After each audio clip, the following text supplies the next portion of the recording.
नमस्कार, आप देखें तिवारी पे। मैं हूं वेद प्रकाश। आज 20 अक्टूबर है और आज के दिन के लिए ही जज साहब ने, सेशन कोर्ट के जज साहब ने ये कहा था कि आज तक के लिए हमने फैसला सुरक्षित रख रखा है, हम आज ही फैसला सुनाएंगे। लगभग दोपहर में फैसला सुनाया जाएगा और वो तमाम साक्ष्य पे, तमाम बातों पे देखी जाएगी कि आखिर किसकी बातें स्ट्रांग है। इसीलिए जजमेंट बड़ा है। जिरह बहुत बड़े हुई थी, बहुत बार हुई थी और एनसीबी को लगातार मौका मिलता रहा है। एनसीबी ने जिस तरह से अपनी बात रखी थी वो कहीं ना कहीं जज साहब ने सुना, तभी तो कहा था कि 20 अक्टूबर के दिन मैं फैसला सुनाऊंगा। और आज है 20 अक्टूबर। लेकिन जिस तरह की एनसीबी ने बातें रखी थी कोर्ट के सामने, वो तीन इतने स्ट्रांग बात हैं, स्ट्रांग पॉइंट हैं, जिसको लेकर आर्यन खान के लिए मुश्किलें पैदा कर देगी। तीन ऐसे पॉइंट हैं। पहला, drugs chat, mobile chat, WhatsApp chat, इस पे सबसे बड़ा फोकस होगा। आईसी पे डिसीजन भी आ सकती है। दूसरा point, drugs peddler international with connection. और तीसरा, ड्रग्स ट्रैफिकिंग। ये तीन जो आरोप लगाए हैं एनसीबी ने, इसी पे ही सारा फैसला टिका हुआ है। क्योंकि जो जो एनसीबी ने आरोप लगाए हैं उसी तमाम आरोप पे लगातार आर्यन खान के जो वकील साहब हैं उन्होंने यही कहा था। ये जो तीन आरोप एनसीबी ने लगाए हैं, WhatsApp chat, international drugs peddler with connection और तीसरा ड्रग्स ट्रैफिकिंग, इन तीनों पॉइंट पे, तीनों सबूत पे लगातार आर्यन खान के वकील यही कहते रहे कि ये तमाम आरोप गलत हैं। जो भी आरोप लगाए जा रहे हैं तमाम चीज़ें गलत हैं।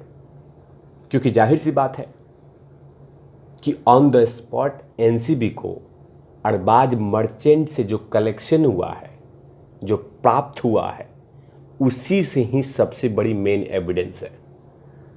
और लगातार एनसीबी के वकील यही कहते रहे हैं कि हमें अंतिम दौर तक इन्वेस्टिगेशन करना है। और इधर आर्यन खान के वकील यही कह रहे थे कि ज़रूरी नहीं है कि उसको जेल में रख के वो तमाम एविडेंस को निकाला जाए।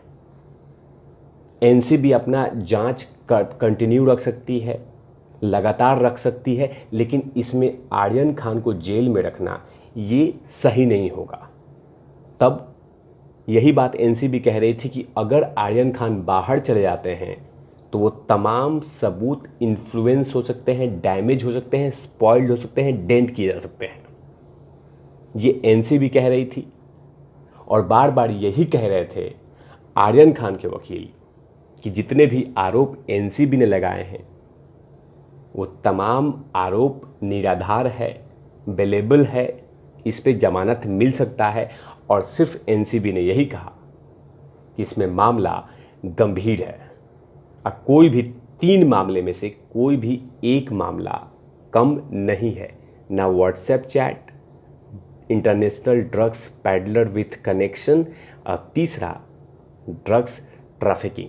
इन तीनों मुद्दा, तीनों आरोप बहुत ही गंभीर है। इसीलिए जज साहब को बार बार एनसीबी यही कहती कि इनको जमानत नहीं दिया जाए, जिसका फैसला आज 20 अक्टूबर के दिन या तो आर्यन खान के पक्ष में आएगा या एनसीबी के पक्ष में आएगा। क्योंकि आज कोई बहस नहीं होगी, आज कोई जिरह नहीं होगी, क्योंकि जिरह ऑलरेडी हो चुका है। तमाम सबूत देखे जा रहे हैं। आज सिर्फ फैसला पढ़ा जाएगा कि आखिर किसके पक्ष में ये सब कुछ आएगा। अगर आर्यन खान के खिलाफ पक्ष में आता है तो कहीं ना कहीं आर्यन खान के लिए आने वाले दिन में बहुत मुश्किल हो जाएगा। क्योंकि सेशन कोर्ट जब उनको जेल में भेजेगी तो हाई कोर्ट में कहीं ना कहीं उनके लिए मुश्किलें पैदा हो जाएगी, क्योंकि बहुत लंबा केस चलेगा। और ये भी हो सकता है कि जज साहब आर्यन खान को बेल दे दे लेकिन बेल देने का मतलब कि आर्यन खान आज बरी नहीं हो जाएंगे, आरोप से बरी नहीं हो जाएंगे, जेल से बाहर आएंगे लेकिन आरोप से बरी नहीं होंगे। जांच चलती रहेगी, इन्वेस्टिगेशन चलता रहेगा और इधर एनसीबी अपने सबूत के बिहाफ पे काम करती रहेगी। तो आज का दिन बहुत इंपॉर्टेंट है आर्यन खान के लिए। आज का इंपॉर्टेंट डे है समीर वानखेड़े के लिए, क्योंकि समीर वानखेड़े ने जिस तरह से 2 अक्टूबर से लेके अभी तक जो मेहनत किया था उस पे बिहाफ पे आज जज साहब का जजमेंट आएगा। आज जो कुकर्म हुआ था 2 अक्टूबर के आर्यन खान के टीम के द्वारा, उनके मित्र के द्वारा, उनके फ्रेंड्स के द्वारा, उस पर भी फैसला आएगा। तभी देखना होगा कि आखिर जज साहब किसके पक्ष में फैसला देते हैं। लेकिन कहीं ना कहीं जो मेरा कैलकुलेशन बोल रहा है कि उसमें एनसीबी के पास ठोस एविडेंस चीख चीख के यही कह रहा है कि एनसीबी का केस बहुत ही मजबूत है।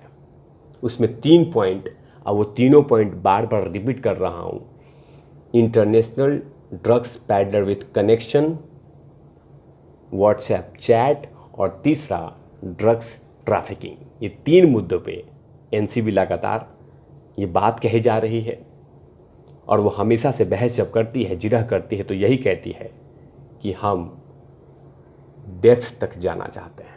हम जानना चाहते हैं कि आखिर इसके पीछे साजिश कौन रच रहा है, इसके पीछे कौन कर रहा है। ये तमाम जानकारियाँ हम निकालना चाहते हैं। इसीलिए हमें वक्त चाहिए और इसीलिए हमें चाहिए कि आर्यन खान को जमानत नहीं दिया जाए।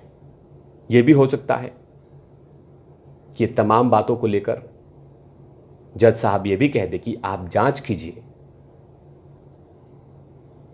आर्यन खान को बेल दिया जाएगा और वो सहयोग करते रहेंगे। इस तमाम चीज़ों पे तिवारी भैया की लगातार नज़र रहेगी कि आखिर जजमेंट क्या आ रहा है, लेकिन किसके पक्ष न्याय किसको मिलेगा। क्योंकि काफ़ी लंबा अरसा हो गया है शाहरुख खान के परिवार को, शाहरुख खान के उन तमाम चाहते वाले को कि हाँ आज आर्यन खान जेल से बाहर निकलेंगे। लेकिन जिस तरह से मेहनत किया है एनसीबी ने, अपनी बातों को रखा है और लगातार टक्कर दिया है, लगातार पॉइंट बाय पॉइंट बोला है, उस पर भी कहीं ना कहीं जज साहब विचार करेंगे। लेकिन उससे पहले बहुत सारे कलाकार लगातार अभी भी जजमेंट लगातार शाहरुख खान के बेटे को दिए जा रहे हैं। बहुत ऐसे कलाकार अभी सामने आए हैं जो लगातार ये कह रहे हैं कि शाहरुख खान के बेटा निर्दोष है, उसे छोड़ देना चाहिए, उसको ज़बरदस्ती फंसाया जा रहा है। और इधर शिवसेना के नेता किशोर तिवारी तो सीधा सुप्रीम कोर्ट में चले गए और ये कहने के लिए कि आर्यन खान के साथ बहुत कुछ गलत हो रहा है। तब तक के लिए आप देखते रहे तिवारी भैया।